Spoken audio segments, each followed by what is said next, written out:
Amém, queridos. Mais obrigado, Walter. Queridos, por favor, primeiro boa noite a todos, né? O Walter já deu, mas boa noite a todos. Eu queria, por favor, que você abrisse sua Bíblia lá no livro de Atos dos Apóstolos, no capítulo 6. Tá? Eu quero ler um texto com vocês antes de nós iniciarmos aqui nossa palavra. Os meninos provavelmente vão colocar aí o tema da minha palavra de hoje. Mas eu queria ler com vocês Atos capítulo 6. Deixa eu só colocar aqui no texto, a partir do versículo 1. Amém? Vamos ler? Atos capítulo 6, a partir do versículo 1.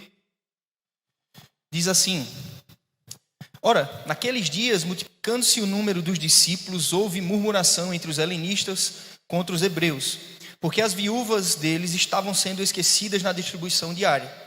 Então os 12 convocaram a comunidade dos discípulos e disseram: Não é razoável que nós abandonemos a palavra de Deus para servir às mesas. Mas, irmãos, escolhei dentre vós 7 homens de boa reputação deste serviço. E enquanto a nós, nos consagraremos à oração e ao ministério da palavra. O parecer agradou a toda a comunidade.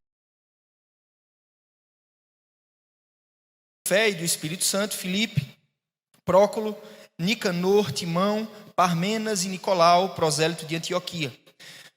Apresentaram-nos perante os apóstolos e estes, orando, impuseram-lhe as mãos. Crescia a palavra do Senhor e em Jerusalém se multiplicava o número dos discípulos. Também muitíssimos sacerdotes obedeciam à palavra da fé. Amém? Vamos orar nesse instante. Não que a oração de Walter não tenha efeito. Acho que essa piorou muito, isso. Quer me derrubar? Me ajudam?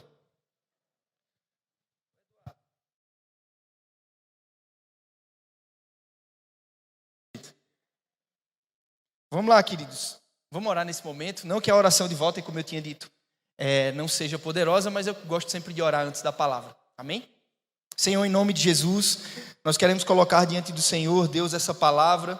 Mais uma vez eu oro, Espírito Santo, pelo seu agir personalizado. Eu oro para que cada um aqui possa receber a palavra naquilo que o Senhor quer entregar. Que a vida desse homem, Senhor Estevão, que nós vamos comentar no dia de hoje, nessa noite, na verdade, possa nos inspirar, Senhor, a sermos mais parecidos contigo, Jesus. Nós oramos para que a tua presença esteja no nosso meio aqui, nesse momento, que o Senhor fale conosco. Nós oramos de novo pedindo, Senhor, que não seja voz de homem, mas seja a sua voz, Deus, a sua própria palavra, pregando a palavra em nome de Jesus. Amém? Amém, queridos? Eu acho que está um pouquinho alto. Se puderem diminuir, eu agradeço. Amém? Queridos, vejam só. Acho que os meninos já colocaram aí, já. Então, o título da minha palavra de hoje que eu queria trazer para vocês é Estevão, um homem que o mundo não era digno. Quem já leu aqui Atos capítulo 6 e capítulo 7? Em nome de Jesus, né? Então, obviamente já ouviram falar de Estevão. Inclusive, Estevão é tido como o primeiro mártir da igreja, né? Obviamente que Jesus morreu antes, foi talvez a maior semente que a gente teve. No entanto, depois de Jesus, obviamente, Estevão foi aquela pessoa que se entregou. Então, antes da gente iniciar, para poder falar um pouquinho sobre a vida desse homem, que a mim, eu não sei a vocês, mas a mim me inspira muito. Tem alguns homens na Bíblia que me inspiram muito. Estevão, Daniel, José, Davi. Alguns deles, eu sei que talvez você tenha suas próprias preferências, mas eu, me inspiro muito na vida de Estevão. Então, o contexto histórico aqui é interessante para que a gente possa saber o local e a circunstância que Estevão estava envolvido. Porque nós, seres humanos, precisamos estar em um local determinado, né? Nós não estamos isolados do mundo e das situações que ocorrem no mundo. Então,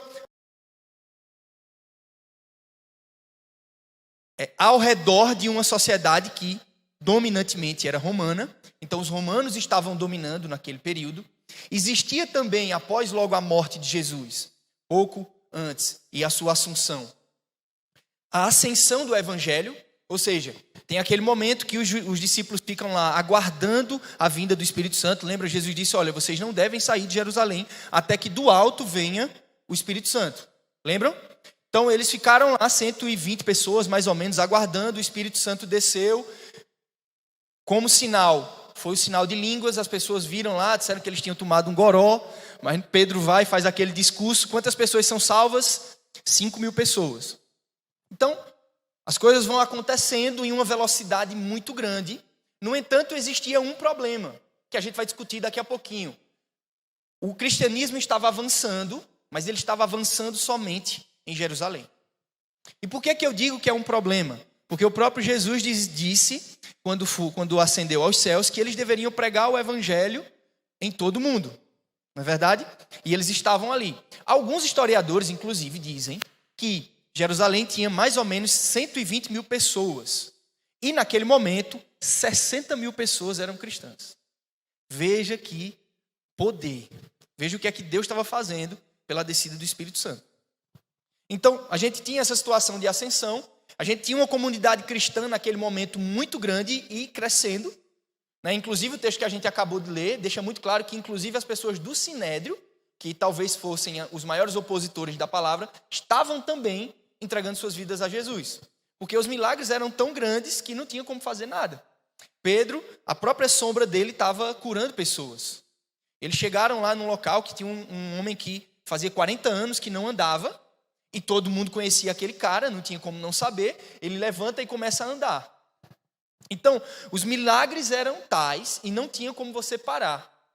Inclusive, o próprio homem, que quando é curado, os judeus dizem, olha, você não pode estar falando que foi ele. Ele disse, é interessante, né? Vocês estão me dizendo isso, mas o cara curou e eu não andava e agora eu estou andando. Então, não se podia parar o que Deus estava fazendo.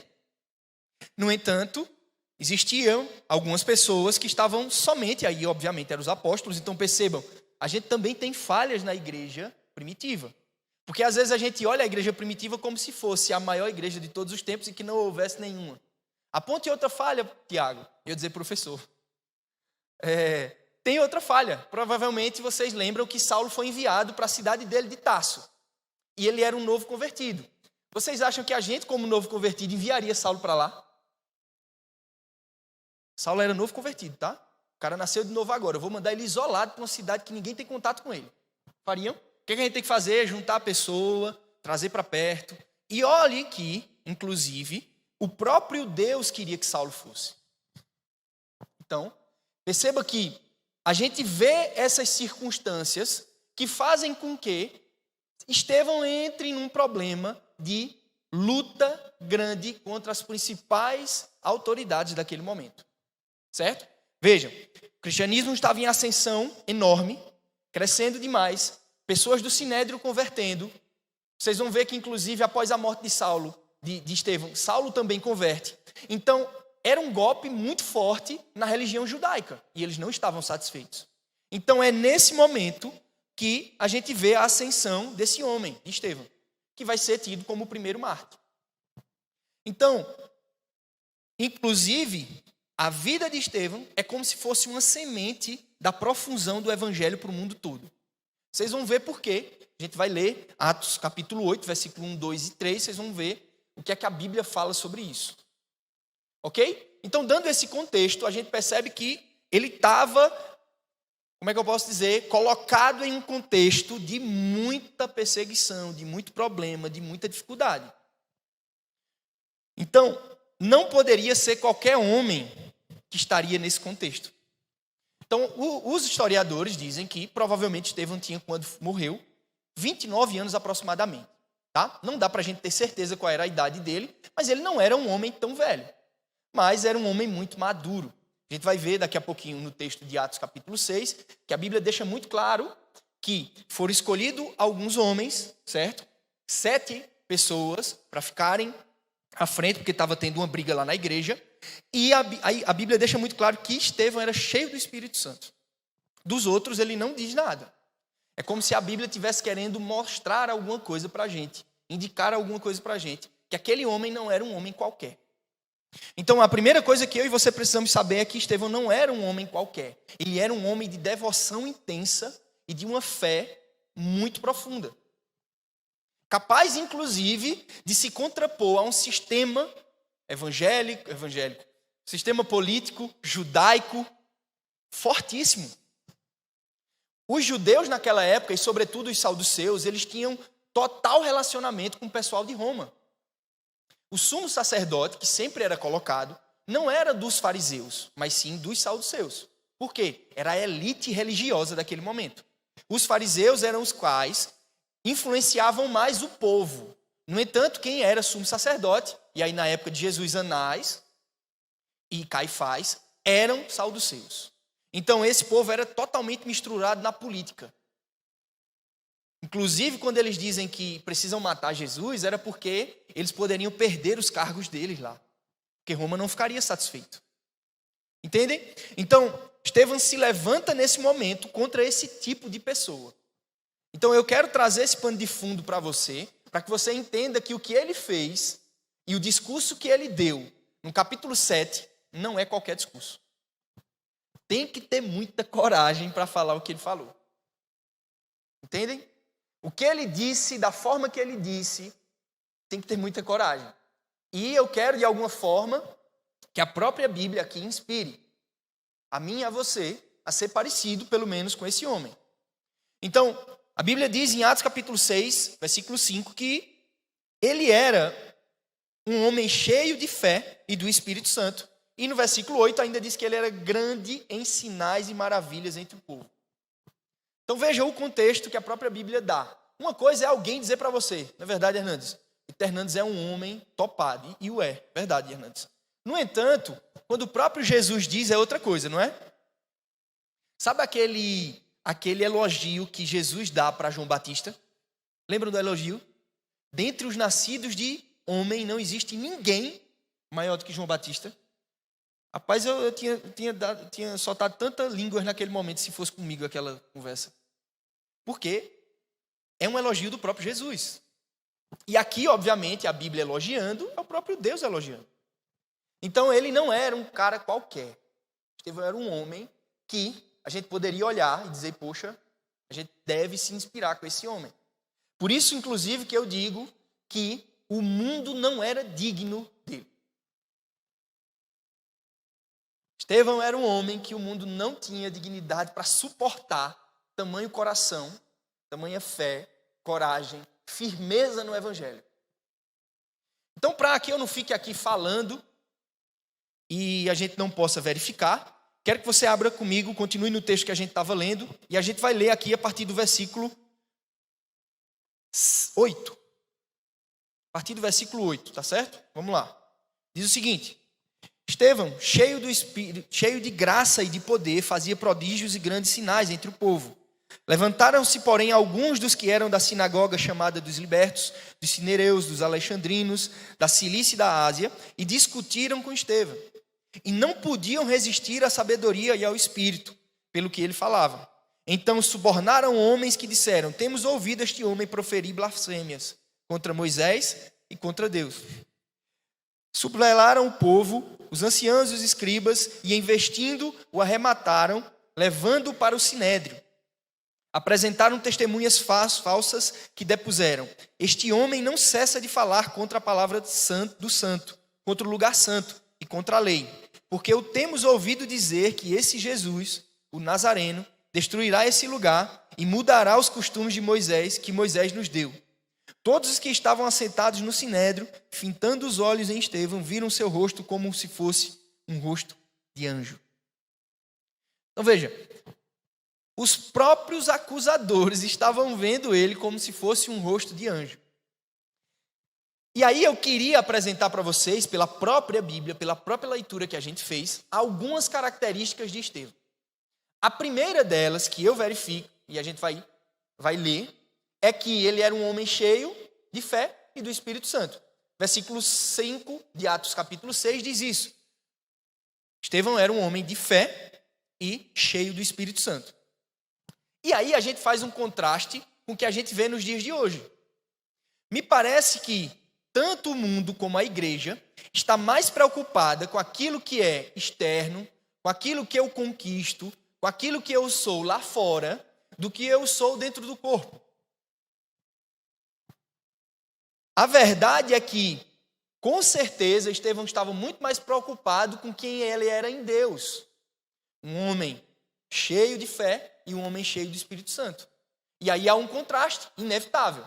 Como é que eu e você estamos lidando com a nossa vida? O que é mais importante para você? Aqui eu não estou querendo dizer que você não deve procurar crescer profissionalmente, intelectualmente, no trabalho. Não é isso. Mas também é. Porque se você estiver invertendo a ordem ou os fatores, e aí, quando você inverte, é problema, você está deixando de entesourar no céu para entesourar aqui na terra. E quando a gente faz isso, a gente age totalmente contrário ao que Jesus dizia. Jesus disse, olha, não entesourem na terra, mas sim no céu, porque aqui as traças corroem. Mas Estevão não era esse tipo de gente. Ele estava muito mais preocupado em ser um homem de fé, em ser um homem cheio do Espírito Santo. E a pergunta é, eu e você, estamos mais preocupados com isso ou em parecermos bons para as outras pessoas, ou pelo menos algumas conquistas pessoais? Estevão não estava preocupado. E quando a Bíblia declara, mais uma vez eu digo, não somos nós assim olhando de fora. O testemunho é muito mais poderoso porque Jesus e Deus, né? Eles conheciam e nos conhecem por dentro. Então, quando Deus elogia você, com certeza Ele está falando a verdade. É verdade? Ok?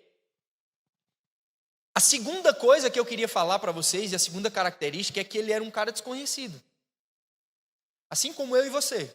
Ele não era famoso, velho. Ele não estava entre os apóstolos. O máximo que ele era estar entre os 7 evangelistas que foram escolhidos para ser diáconos. E o que era ser diácono naquela época? Era você servir as pessoas. Talvez alguém precisasse de uma cesta básica, você ia entregar uma cesta básica. Organizar o culto. Então ele não era de forma nenhuma um cara conhecido. Certo? A Bíblia deixa muito claro que nem sequer o nome do pai dele, não sei se vocês prestaram atenção, lê comigo no versículo 8 desse texto. Estevão, cheio de graça e de poder, fazia prodígios e sinais entre o povo. Veja, geralmente, quando a Bíblia vai apresentar alguém, o que é que ela faz? Estevão, filho de tal pessoa, da tribo tal. Provavelmente Estevão não era nem judeu de nascença.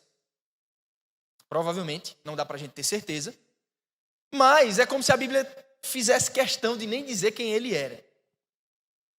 Ele era um desconhecido, mas não significa que era um qualquer.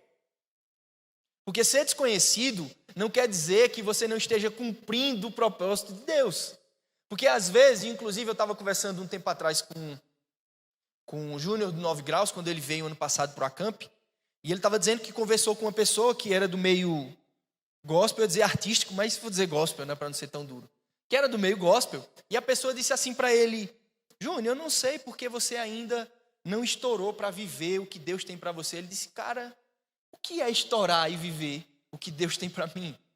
Porque na verdade eu estou vivendo o que Deus tem para mim. Eu não estou preocupado com fama. Eu não estou preocupado de chegar em tal lugar, de ser conhecido, de ser isso. E a gente conhece ele, nos conhece? Quem é que já esteve em algum momento de mover, de intensidade com ele? Então, a verdade é que ele era um cara que não era conhecido, não era entre os tais, foi colocado como diácono, mas o coração dele e a providência de Deus era tão grande que ser diácono para ele não foi o bastante. Ele teve que pregar a palavra. E a que penas ele teve que pregar. Terceira coisa que eu quero falar para vocês é que ele era um homem de Deus. Isso aqui é evidente. Mas por que eu estou deixando claro que ele era um homem de Deus?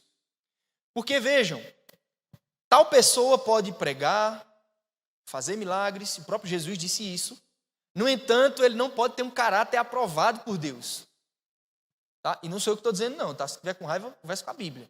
É ela que diz isso, não é, Davi? A Bíblia que diz isso, Jesus mesmo falou que teriam algumas pessoas que ele disse, eu não conheço, preguei no seu nome, fiz isso, sinais, prodígios, maravilha. Então, Eu estou querendo dizer isso porque ele não era dessa classe. Ele era alguém realmente reconhecido pelas pessoas. Além dos sinais e prodígios que ele fazia, as pessoas olhavam para ele e diziam assim: esse cara é uma referência para nós. Sabe quando Paulo fala para Timóteo que ele era padrão dos fiéis? E aí é interessante, porque às vezes a gente fica muito contente porque está sendo padrão para as pessoas do mundo. E meu filho, você é crente e não for padrão para as pessoas do mundo, o negócio está ruim. O negócio está complicado. Porque o mundo do jeito que está. Mas ele diz, olha, ele era padrão dos fiéis, falando de Timóteo. E eu tenho certeza que Deus falaria isso de Estevão. Ele era um cara que as pessoas podiam olhar assim e dizer, poxa, esse cara, ele era um homem de Deus. Amém? Vocês estão entendendo? Porque vocês estão parecendo meus alunos lá na faculdade. Tudo olhando para mim assim, eu acho que vocês não estão entendendo nada. Por isso que é bom às vezes um cabo meio aleluiado na frente assim, sabe? Ele começa a dar uns gritos, eu fico logo animado. Aí eu sei que eu estou falando alguma coisa, pode até ser, precisa. É meio que o cara está pregando com um pastor aqui na frente, né? É bom que você já vai sabendo, eita, falei besteira. Falei não. A pastora logo consulta a palavra, eu digo, eita. Aí o serviço é grande, né? Então, ele era, sim, um grande homem de Deus. Isso para mim é evidente. Amém? Quarta característica, ele era corajoso, mas no Espírito Santo. E aí tem diferença. Tá certo? Lê comigo o texto. 6, 9 a 15. Vocês vão ler um pouco a palavra, tá? Se aí eu não gosto, vai gostar. Vai gostar de ler a palavra, porque nós precisamos ler a palavra. Olha o que é que diz o texto. Levantaram-se, porém, alguns dos que eram da sinagoga chamada Libertos, dos cinereus, dos alexandrinos, da Cilícia e da Ásia, e discutiram com Estevão. Mas olha o versículo 10. Não podiam resistir à sabedoria e ao espírito pelo qual ele falava. Até aqui só. Olha o que a Bíblia está dizendo. Que ele era um homem de fé, corajoso no espírito, mas ele não era aquele cara briguento. Não é aquele cara que fica lá na internet brigando com o povo. Como se Jesus precisasse de alguém para, de alguma maneira, defender alguém que é autoexistente. O cara diz assim, Jesus ou Deus não existe. Muda nada. Muda alguma coisa? Não. Uma das características principais da essência de Deus é que ele é autoexistente. Você pode dizer que ele não existe, você pode dizer que ele existe, tanto faz. Ele é.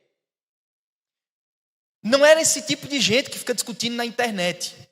Estevão estava, naquele momento, agindo pelo Espírito Santo e em coragem, contrapondo o que as pessoas estavam dizendo por estarem falando heresias bíblicas, ou antibíblicas, né? Então ele estava naquele momento resistindo pela palavra. E o interessante é que as pessoas, ou aqueles líderes que provavelmente eram líderes altos, não conseguiam contrapor. Vê, um cara de 29 anos, não era judeu, provavelmente não tinha sido ensinado aos pés de Gamaliel, que era um dos judeus, dos rabinos maiores daquele momento. Inclusive Paulo tinha sido ensinado aos pés dele. Ele não era. Imagina a raiva que esses caras estavam dele. Então assim, ele tinha muita coragem. Imagina você saber que aquelas pessoas poderiam matar você a qualquer momento. Qualquer conversinha besta, não era só tapa no pé do vidro não, viu? Telefone não. Era morte mesmo. E ele corajosamente enfrentou. Amém? Continuando, e aqui para mim é uma característica que eu amo na vida de Estevão. Ele era profundo na palavra. Ele não era qualquer não. O cara conhecia a palavra a fundo. Tiago, como é que você está dizendo isso? Leia a Bíblia. Você vai ver, olha o discurso do cara. Atos capítulo 7, vamos ler comigo? Vamos ler só alguns versículos. Queria eu poder ler com vocês todo o texto aqui, mas passo de tarefa de casa para vocês lerem Atos capítulo 7 todo. Olha o que ele diz, versículo 1. Então ele foi preso pelo Sinédrio, e aí o sumo sacerdote disse assim para ele, olha, versículo 1 do capítulo 7.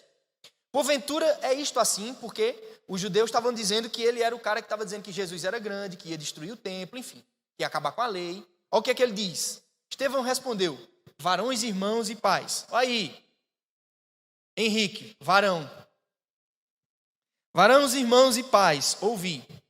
O Deus da glória apareceu a Abraão, nosso pai, quando estava na Mesopotâmia, antes de habitar em Harã, e disse: sai da tua terra e da tua parentela e vem para a terra que eu te mostrarei. Então saiu da terra dos caldeus e foi habitar em Harã. E dali, com a morte de seu pai, Deus o trouxe para esta terra que agora nós habitamos. Nela não lhe deu herança, nem sequer espaço de um pé, mas prometeu-lhe dar a posse dela. E depois dele, a sua descendência, não tendo ele filho. E ele falou, Deus, que sua descendência seria peregrina em terra estrangeira, onde seriam escravizados e maltratados. Por quantos anos? 400 anos. Eu, disse Deus, julgarei a nação da qual forem escravos, e depois disso sairão daí e me servirão neste lugar. Então, lhe deu a aliança da circuncisão. Assim nasceu Isaque. Abraão o circuncidou ao 8º dia. Isaque procedeu a Jacó e deste os 12 patriarcas. Versículo 9. Os patriarcas invejosos de José venderam para o Egito, mas Deus estava com ele e o livrou de todas as suas aflições, concedendo-lhe também graça e sabedoria perante Faraó, rei do Egito, que constituiu o governador daquela nação e de toda a casa de Israel. Até aí. Vê, o cara tem revelação, conhecia demais a palavra, começa lá falando sobre o patriarca Abraão, como era a história, e veja que isso aqui, nessa época, não tinha nada escrito não, tá? O que tinha escrito era muito pouco, e a palavra era passada oralmente. Provavelmente ele tinha decorado tudo isso. E ele começa a falar, olha, Abraão, Deus chamou ele da terra, ele vai para um lugar, depois o pai dele morre, e aí ele vem para a terra, mas Deus não dá a terra para ele. Ele fica peregrino 400 anos, e aí ele começa a falar, porque a Bíblia não deixa muito claro sobre essa inveja específica dos patriarcas contra José. Mas é ele mesmo que, pela leitura do texto, ele entende que aquilo acontece. Então ele era um cara profundo na palavra. Era um homem que entendia as escrituras. E você vai caminhar pelo texto, você vai perceber que por vezes ele diz, olha, Moisés nasceu nos 400 anos e Moisés sentiu no coração. O texto de Êxodo não fala que Moisés sentiu. Mas ele diz, olha, ele sentiu no coração que deveria visitar a sua raça. E ele entendia que era a pessoa que devia salvar o povo. Isso tudo, uma pregação para o Sinédrio. Então ele estava falando para pessoas que não eram leigas, conheciam a palavra, mas era muito ousado. Era um cara extremamente profundo na palavra. Então, se eu tenho conselho a lhe dar, leia a palavra. Medite. Estude a palavra. Porque nós vamos precisar dela. E Estevão sabia que ia precisar. E usou da maneira certa. Quinta característica. Ele era cristocêntrico. O que é isso? Você viu nesse texto que a gente acabou de ler aqui, em algum momento, ele falando dele? Não. Em momento algum. Eu estou dizendo que é errado ele contar o testemunho? Não. No entanto, o cara não precisou. Ele disse, eu não preciso que a vida fale, eu preciso que a Bíblia pregue. E eu vou trazer a Bíblia para vocês. É isso aqui. Vocês não estão enxergando, mas aquela pessoa que vocês crucificaram era aquele que havia de vir. E vocês não enxergaram. Lê comigo, por favor. Atos capítulo 7, a partir do versículo 11, onde a gente parou. Vamos ler mais alguns versículos. Até o versículo 21.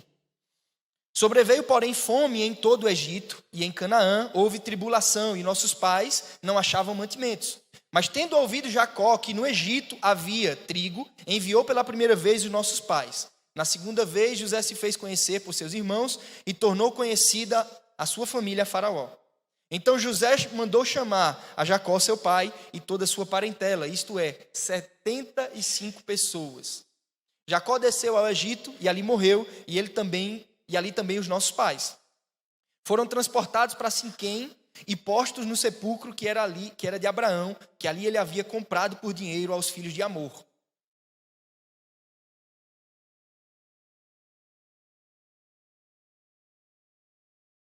No Egito, até que se levantou ali outro rei que não conhecia José. Este outro rei tratou com astúcia a nossa raça e torturou os nossos pais, a ponto de forçá-los a enjeitar os seus filhos, para que não sobrevivessem. Por esse tempo nasceu Moisés, que era famoso aos olhos de Deus. Por 3 meses ele foi mantido na casa de seu pai.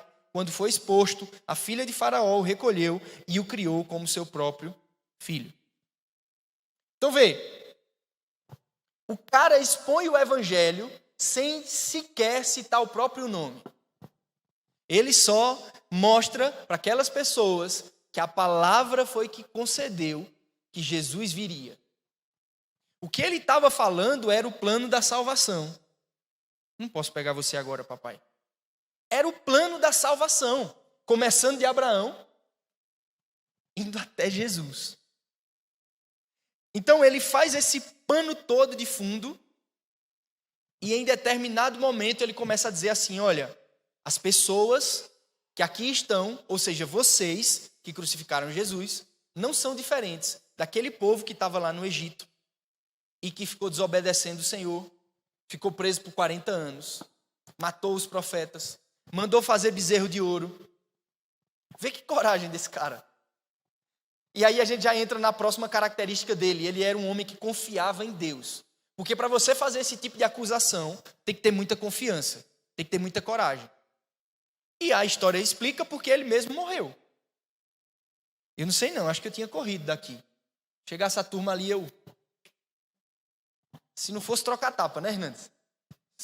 Porque o povo de hoje diz assim, não, eu sou crente, mas não sou besta, aí vai trocar tapa com os outros. Estevão não era assim. Viu o coração dele, continuou. E não deixou de pregar a palavra. Ele pregou a palavra até o último momento. Olha o versículo 37, 42 desse texto que a gente leu. Olha o que ele fala. 37 até o versículo 42. Foi Moisés quem disse aos filhos de Israel: Deus vos suscitará dentre vós, irmãos, um profeta semelhante a mim.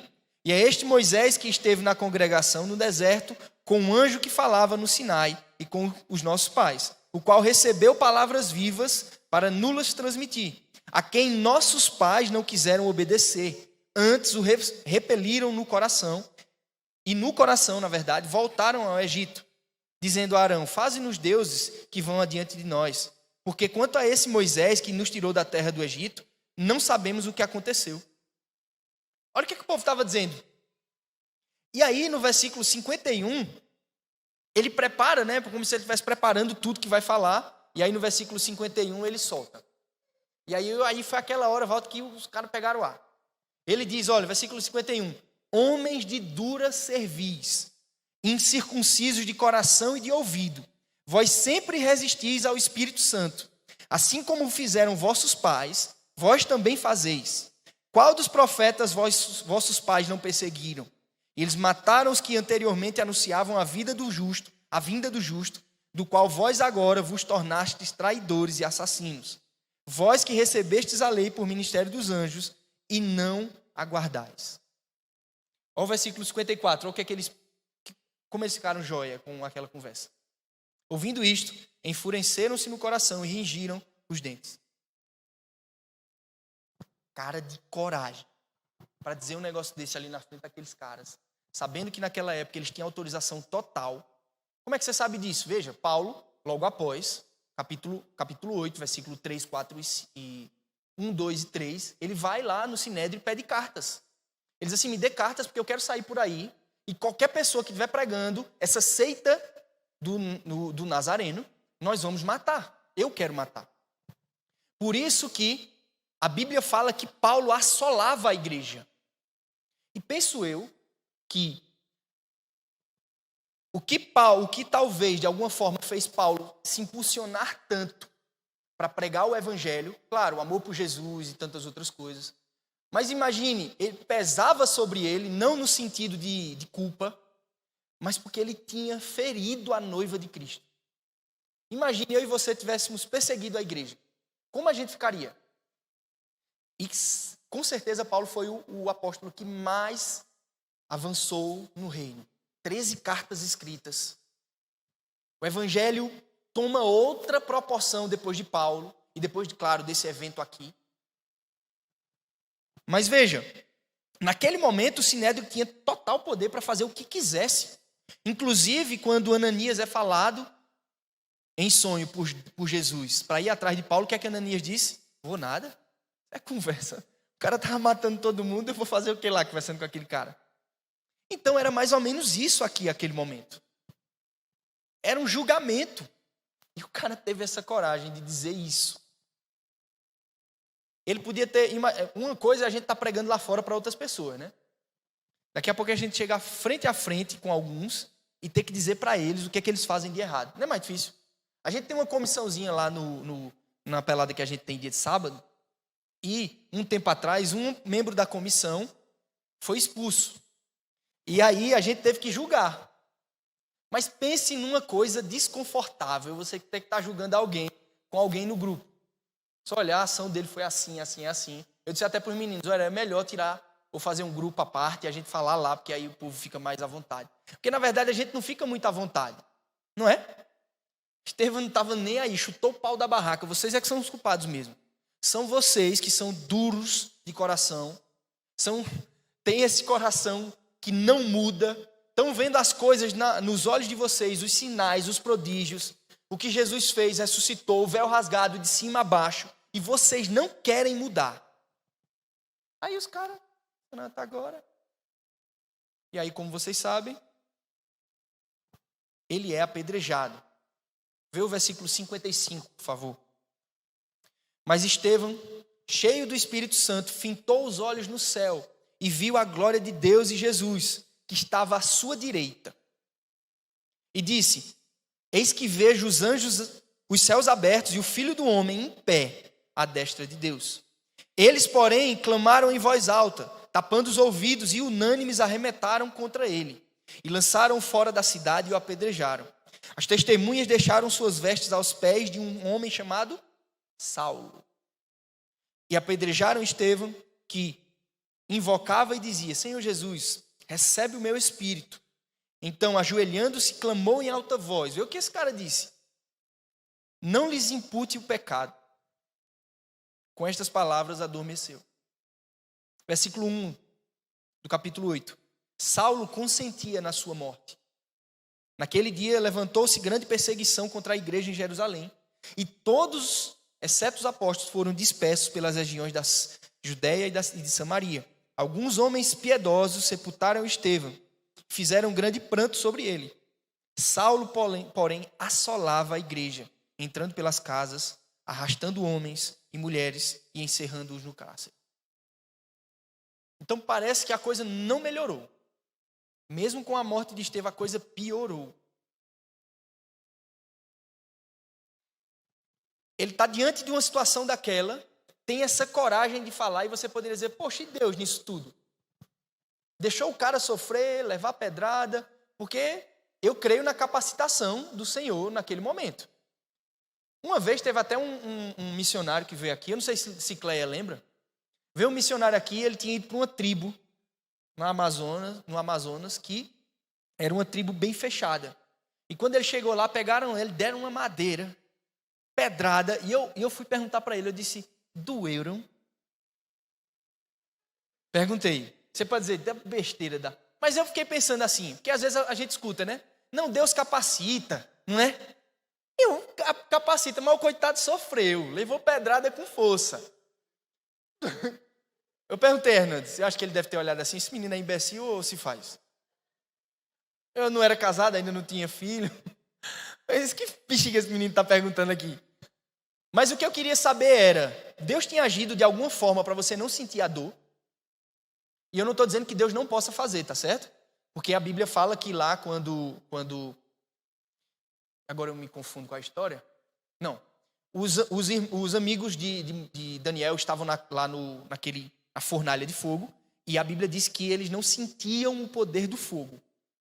Então, provavelmente, eles não estavam sentindo aquilo. No entanto, eu fui perguntar ao cara e ele disse que sentiu. Então, eu não sei. Provavelmente sentiu.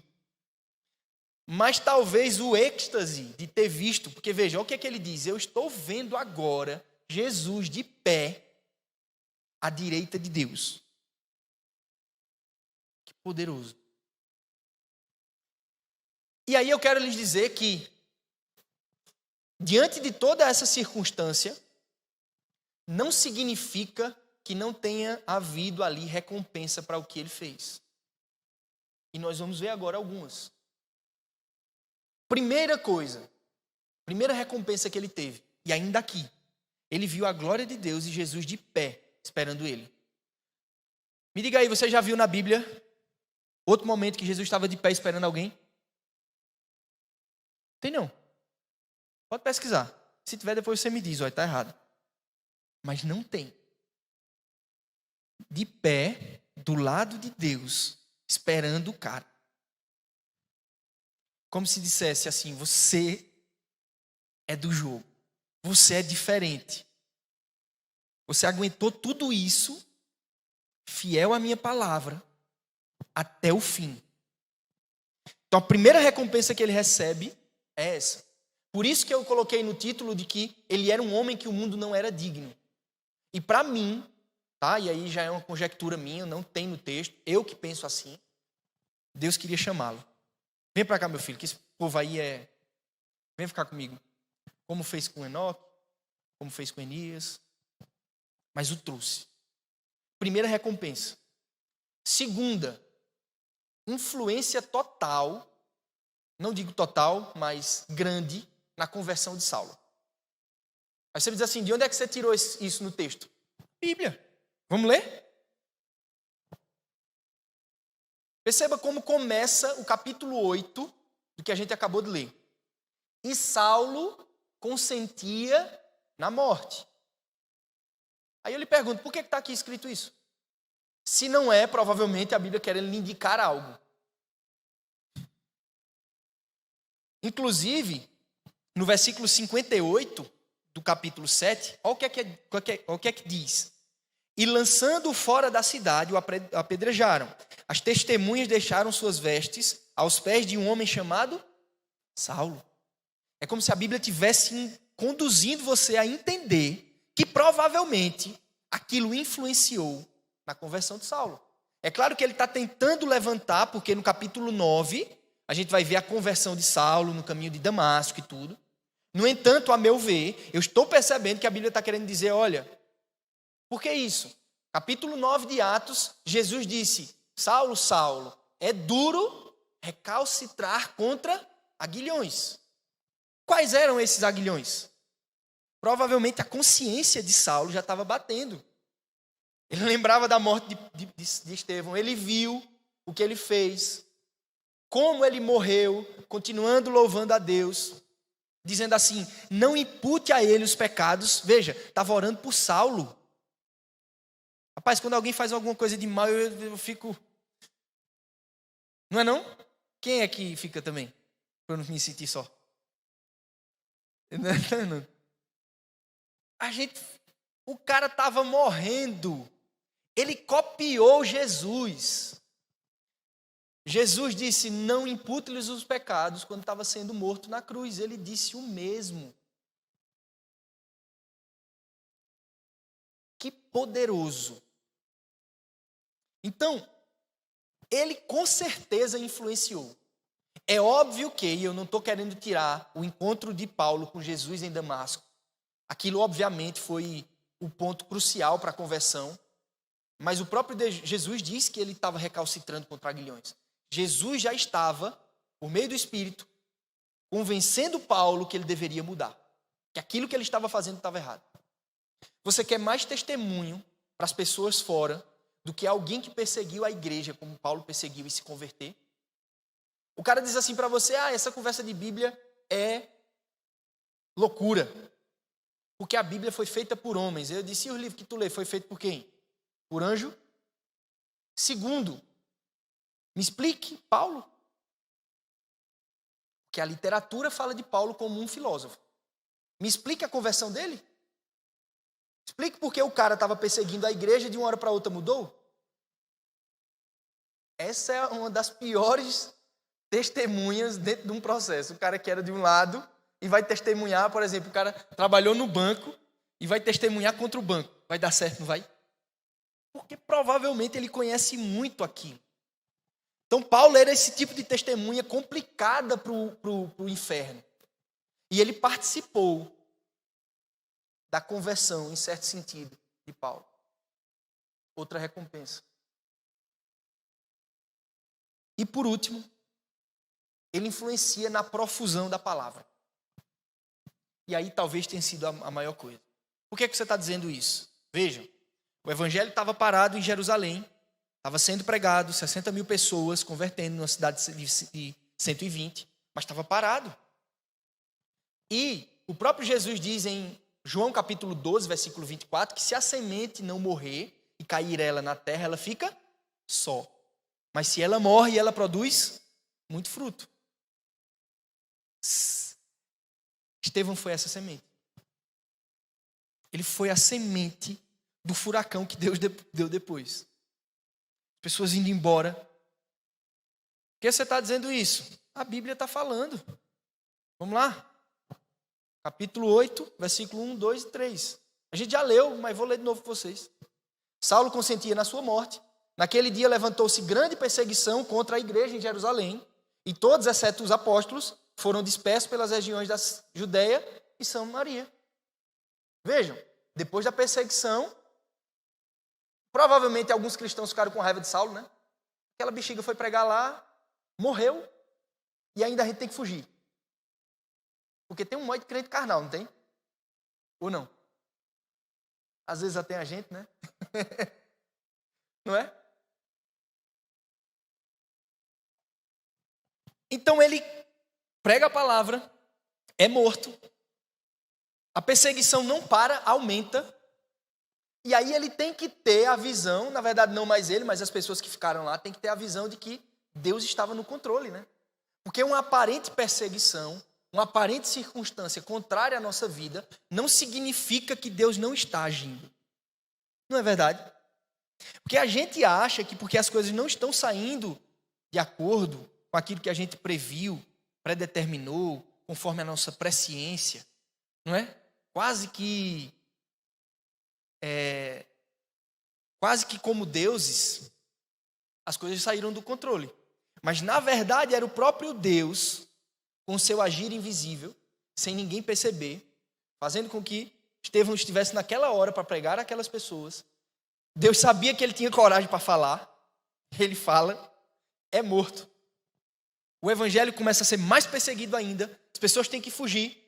Inclusive, Filipe, um dos 7, é transladado, vai até um momento posterior, prega para aquele eunuco. Lembram? E aí desenrola. E aí, Paulo continua, converte no capítulo 9. Pedro sai, capítulo 10, começa a pregar a palavra para as outras pessoas. Cai o Espírito Santo, lembram? Porque Pedro não queria pregar para gentios. E ele diz, eu não tenho mais como fazer nada, porque se o Espírito Santo também desceu sobre eles, desceu sobre nós, então eu não tenho o que fazer. E o evangelho continua. Capítulo 13, 14 e 15, Paulo sai para as primeiras viagens missionárias, as pessoas são convertidas, a Bíblia começa a ser pregada em outros locais, o evangelho começa a ser pregado entre os gentios. E aí a gente vai, primeira viagem missionária, segunda, terceira viagem missionária, e a palavra avançando. Então vejam, a semente que caiu, morta, fez com que o evangelho se espalhasse. Algo que, provavelmente, aos meus e aos seus olhos, seria uma doidice, uma loucura. Inclusive, salvo engano, Tiago, irmão, não irmão de Jesus, mas um dos 3, ia ser assassinado logo depois pelos romanos, porque disseram assim, não é bom, vamos assassinar porque os judeus estão ficando felizes. Então, em meio a uma perseguição absurda, o evangelho só crescia, só continuava. Então, às vezes a gente está olhando, e assim, eu quero dizer isso para vocês, mas particularmente também estou pregando para mim, porque muitas vezes a gente fica olhando aquela situação de uma ótica, de uma vista, que a gente tem um ponto de vista sobre as coisas, mas Deus tem a vista dos pontos, e a gente não entende as coisas. E graças a Deus que a gente não entende. Porque senão a gente queria dizer a Deus como deveria ser feito as coisas. Não é? Quem aqui já pregou para Deus e ensinou a Ele? Eu, várias vezes. Senhor, não vai para aí não. Vai dar errado. Vai por aqui que eu conheço. Vocês nunca fizeram isso? Foi tudo santinho, né? Nunca disseram assim, Deus, não pode ser desse jeito. Quantas e quantas vezes eu fiz isso e depois eu percebi que se tivesse sido daquele jeito, o negócio tinha sido complicado. Então a gente não entende, e eu quero que você fique de pé agora para parecer que está acabando. E o pessoal do louvor pode subir já, inclusive. Tá um café para mim aqui, eu não consegui nem tomar, ué.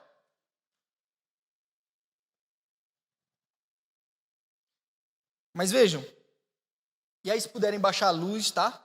Que é acender a luz na hora da oração, não sei se vocês perceberam. A pastora estivesse aqui, era todo mundo olhando lá para trás. Tinha nem que corria, baixava a luz, era, não é? Baixa aí, por favor, a luz. Então, eu queria que você começasse a pensar nesse momento. Os meninos, por enquanto, vão estar aí cantando uma música. Mas eu queria que você fechasse seus olhos e você orasse comigo nesse momento. Vendo tudo que a gente falou, todas essas características na vida desse homem. E aí fazendo um esforço realmente hermenêutico agora, no sentido de trazer o texto para a nossa vida. O que é que a gente pode aprender com esse homem? O que é que esse cara ensina para a gente? O que é que a vida dele nos prega? Lembre-se, ele em momento algum pregou sobre ele. Ele não disse assim, olha, eu sou lá um dos diáconos, viu? Eu fui eleito. Vocês não me conhecem não, é? Eu sou filho não sei de quem.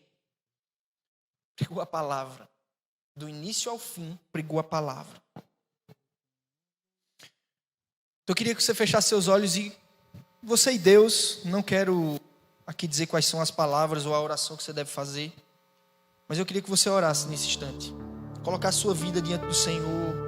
Dissesse, Pai, eu vi a vida desse homem, provavelmente eu não sou nem parecido, e eu digo isso de mim mesmo, eu não sou nem parecido com ele. Mas eu quero ser, Jesus. Porque eu tenho certeza que Estevão era um homem parecido contigo, Jesus. Ele era parecido com o Senhor, Jesus. E existe um desejo no teu coração que é criar filhos à semelhança de Jesus. Gere isso em nós, Jesus. Sermos homens parecidos contigo, Jesus. Assim como Estevão, de coragem, de verdade, de palavra, de profundidade, de milagres, de prodígios, de sinais, de humildade, de um coração perdoador, Jesus. Eu poderia falar aqui de N características desse homem de Deus. Mas Jesus, olha para a nossa vida, Deus, como povo. Olha para nós e forja, porque eu sei que a mesma pessoa que forjou esse caráter em Estevão também pode forjar em nossas vidas, Jesus. Faça isso, Jesus.